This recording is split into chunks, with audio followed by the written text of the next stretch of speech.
여러분 반갑습니다. 다독이는방 카입니다. 매번 여러분에게 다양한 어떤 고전들로 소개를 해드리다가 오늘 드디어 저의 책이 나왔습니다. 그래서 조금 민망하기도 하지만 이 다독이는방 오늘은 저의 세 번째 책이기도 해요. 또 우리 유튜브와 동명의 제목이기도 합니다. 다독이는방과 함께 하도록 하겠습니다.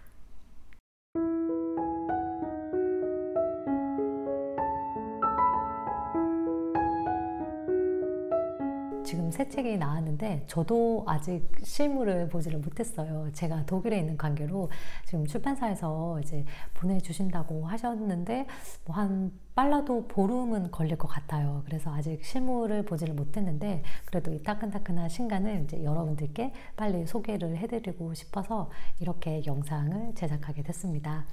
이 유튜브와 동명의 제목에서 유추해 보실 수 있듯이 제가 지금까지 이 유튜브를 통해서 다양한 책들을 소개를 했었는데 바로 이 책에 관한 이야기예요. 그런데 이제 조금 어려운 서평이 아니라 서평에다가 저의 삶의 경험들을 좀 녹여내어서 서평 에세이라는 그 명칭을 붙이게 됐습니다. 다양한 고전을 좀 쉽게 접근할 수 있는 어떤 작은 길라잡이 역할을 해줄 수 있는 그런 책을 좀 만들고자 많이 노력을 했는데요. 사실 이 책이 이제 세 번째 책이기는 한데 가장 어렵고 또 힘들게 쓴 책이기도 했어요. 제가 그 작년 3월에 이제 저희 책밥 출판사와 계약을 하고 집필을 시작했는데 그 작년 3월이 다 많은 분들이 아시다시피 코로나가 막 번지기 시작했을 때였어요.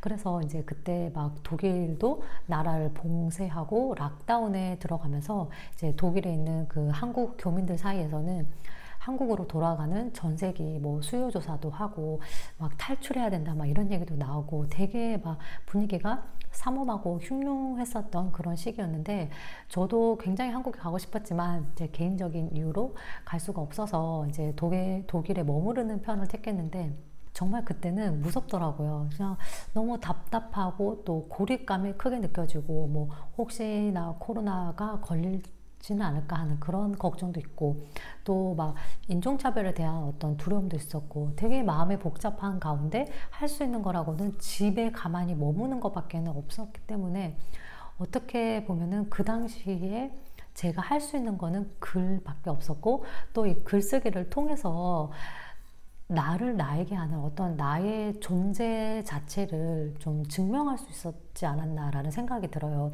저 역시 너무 갑갑하고 외롭고 또 힘들었던 시기에 이제 글을 쓰면서 또 이 많은 책들을 읽으면서 그 책 속의 문장들을 통해서 너무나 큰 위로를 받았기 때문에 그런 제가 느꼈던 감정들을 여러분에게도 아주 작게나마 지친 마음에 위로라는 단어를 선물할 수 있으면 참 좋겠다. 그런 생각으로 이 책을 집필을 해나갔습니다.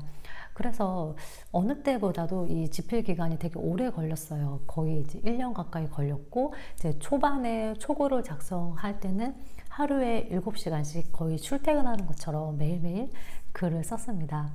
우리가 책을 읽는 가장 큰 이유는 뭐 여러 가지가 있겠지만 위로가 아닐까 하는 생각이 들었어요. 그 코로나가 되게 극심했던 작년에 제가 책을 통해서 위로를 받았듯이 꼭 그때뿐만이 아니라 돌이켜보니까 어떤 삶의 결마다 책이 중간중간에 지친 나를 일으켜 세워주고 또 쓰러져 있는 나를 다독여주는 그런 역할을 많이 했었더라고요.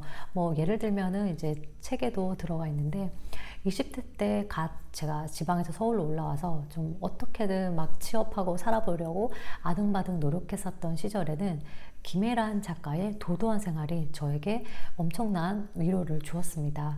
뭐 되게 가난했지만 나에게는 희망이 있다. 그리고 내 삶은 비루할지라도 절대 나를 나에게 하는 어떤 도도함은 절대 잃지 말아야 한다는 것을 그 책이 저에게 알려주었고요. 또 방송작가로 일을 하면서 너무 일이 많아서 힘들었을 때는 낮에는 일하고 밤에는 또 글을 썼었던 이 프란츠 카프카의 변신을 읽으면서 어떤 일에 대해서 나는 무엇을 위해 일하는가에 대해서 굉장히 많은 생각을 했었던 것 같아요. 뭐 그리고 또 퇴사를 하고 자유를 찾겠다면서 제가 그리스로 가서 그리스인 조르바를 읽었던 경험이 있는데, 뭐 그런 그 당시에 제가 느꼈던 어떤 일탈과 자유와 또 일상에 대한 그런 이야기들도 이 책에 녹여 있습니다. 그래서 반은 어떤 고전이나 이제 현대 문학에 대한 전문적인 감상과 또 학문이 들어가 있지만, 한쪽에는 저의 그 삶에 대한 이야기, 또 느낌, 성찰이 포함되어 있습니다. 아무래도 처음에는 제가 이제 문학 비평을 전공을 하기도 했고, 대학원에서요. 또 뭐 다양한 책 프로그램, 뭐 SBS 컬처 클럽이라든지 뭐 MBC 책 읽는 토요일이라는 그런 라디오를 집필을 하기는 했습니다만, 어떤 이 고전을 얼마나 쉽게 풀어 쓰느냐에 대한 고민을 굉장히 많이 했던 것 같아요. 근데 오히려 이런 좀 어려운 고전들이 제 삶과 연관이 되니까 좀 쉽게 풀리는 느낌을 받았습니다. 그래서 서평 에세이라는 명칭을 지칭하게 됐습니다. 어떤 제 삶의 이야기와 또 이 고전에 대한 서평, 또 해석이 함께 가미되어 있어서 이제 서평 에세이 다독이는 밤, 이렇게 제목을 정하게 됐고요. 그 책들 역시도 좀 다양한 나라의 책들을 담으려고 노력을 많이 했어요. 총 32권의 이제 고전이나 또 현대문학이 담겨져 있는데, 미국 같은 경우에는 뭐 해밍웨이의 노인과 바다, 또 피츠제럴드의 위대한 개츠비, 또 프랑스 작가로는 빅토르 위고의 레미제라블, 또 알베르 까미의 이방인, 러시아 작가로는 도스토옙스키의 지하로부터의 수기, 또 톨스토이의 안나 카레니나 등을 담았고요. 또 우리 국내 작가로는 박안서의 그 남자네 집, 또 한강의 노랑무늬 영원 등을 담았습니다. 뭐 이 외에도 영어권, 또 남미권, 뭐 중국, 일본, 좀 다양한 작품들을 제 나름으로는 좀 담으려고 노력을 했고요.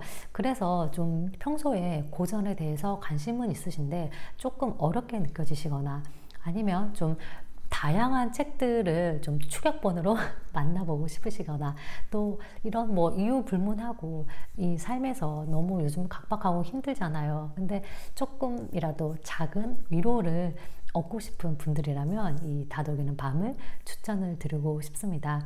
이 책 속에 이제 몇 구절을 소개를 해드릴게요. 홀든과 같은 10대보다 어른들이 더 이 책에 사로잡힌 것은, 잃어버린 순수를 되찾고 싶은 마음도 있겠지만 이유 없는 방황이 아닌 이유 있는 방황을 겪고도 위로받지 못하고 스스로 감내해야 하는 나이의 중압감 때문은 아니었을까 헤아려 본다. 모든 것들을 부정했던 10대의 사춘기는 강력한 태풍의 예행 연습일 뿐이다. 인생이란 사계절에는 크고 작은 악천후가 찾아오고, 그때마다 우리는 바람에 맞설지 등질지 뚫고 나아갈지 기로에 놓이게 된다. 한 번쯤은 대놓고 어린아이처럼 펑펑 울고 싶지만 의지와 상관없이 쌓인 나이값을 하느라 참아야 했다. 나홀로 비바람을 맞고 있는 것이 아니다. 그러니 나는 절대 혼자가 아니라는 그 믿음으로 태풍의 눈을 찾아가야 한다. 세상만사 다 꼴 보기 싫어서 아무도 만나고 싶지 않았던 그날은 제발 나를 좀 그냥 놔두시오, 존모 씨가 대신 말해주었고, 마음이 서글퍼 목 놓아 울었던 그 밤, 책 속에 연륜 깊은 할아버지는 죽고 싶을 만큼 힘든 일이 일어나기도 할 텐데, 그럼에도 너라는 종은 180번 웃은 뒤에야 한 번 울 수 있도록 만들어졌다며 눈물을 닦아주었다. 출구가 보이지 않는 어둠의 수렁에 빠졌을 때도 하나의 밑줄이 나를 밝혔다. 어쨌거나 뭔가 하긴 해야지. 일단 이것부터 해보는 거야. 만약 그래도 안 된다면 다른 방법을 찾아야지. 그게 인생이야. 처음에는 체육관에 쓰려 했는데 쓰고 보니 글로부터 위로받은 내 인생을 썼다. 잠 못 이루는 밤 나를 다독여준 글들의 엮음이 오늘도 고단한 하루를 마쳤을 당신의 마음에 가닿기를 바란다. 지친 마음과 문장 용기가 마주다 춥고 쓸쓸한 인생을 덮어주는 이불이 되어주리라 믿는다. 외로움과 외로움이 만나면 사랑이 되니까. 처음에는 책에 관해 쓰려고 했는데 이게 쓰다 보니까 어떤 저의 인생을 쓴 것 같다는 그런 생각도 들고요. 이 퇴근길에 좀 지친 여러분의 마음을 어루만져주는 그런 작은 불빛이 되어줄 수 있는 그런 책이 되었으면 합니다. 그래서 사실 이제 코로나만 아니면 여러분과 좀 직접 만나서 다양한 책에 관한 이야기를 나누고 싶은데 지금 사정이 그렇지가 못해서 제가 독일에서 이제 소소하게 준비를 하나 했습니다. 제 선물 이벤트를 처음으로 한번 해보려고 하는데요. 독일 베를린에 두율리드미라는 디자인 그 전문 서점이 있는데 예전에 그 윤식당에서 정유미 씨가 두유리드미의 에코백을 들고 나오셔가지고 되게 화제가 됐었더라고요. 근데 이 두유리드미라는 그 문장이 어떤 제 마음과 같아서 제 책을 좀 많이 읽어주셨으면 하는 마음에서 이 두유리드미의 에코백을 이제 구독자 선물 이벤트로 준비를 했습니다. 지금 제가 보여드리면 이렇게 흰색을 이렇게 앞에 두유리듬이라고 이렇게 써 있고 이제 뒤에 보시면 이렇게 물음표 느낌표가 있습니다. 블랙도 있어요. 블랙은 마찬가지로 이렇게 앞에 두유리듬이 이렇게 써 있고 이제 뒷면에는 물음표 느낌표가 있는데 이렇게 뭐 약간 블랙 앤 화이트 둘 중에 이제 뭐가 더 나을지는 약간 개인에 따라 다를 것 같긴 한데 선택이 어려워서 이제 이거는 랜덤으로 보내드리려고 하고요. 이제 제가 독일에서 한국에 있는 출판사로 보내면 출판사에서 이제 개별적으로 무료 배송을 해주시기로 하셨어요. 그래서 시간은 조금 걸릴 수 있다는 점을 양해를 부탁드리고요. 이벤트 참가 방법은 제가 더보기란에 적어 놓을 테니까 여러분께서 많이 참여해 주시면 감사하겠고요. 사실 이제 책을 내고 나면 되게 홀가분할 줄 알았는데 뭐랄까요? 이제 어떤 평가를 받아야 되는 입장이다 보니까 뭐 기대 반 또 걱정 반 요즘 기분이 굉장히 묘합니다. 그래서 여러분들께서 저에게 좀 힘을 실어주시면 감사할 것 같고요. 이 다독이는 밤 많이 읽어주시길 부탁드리겠습니다. 그럼 저는 또 다음 시간에 다독이는 책으로 여러분 찾아뵙도록 할게요. 추스!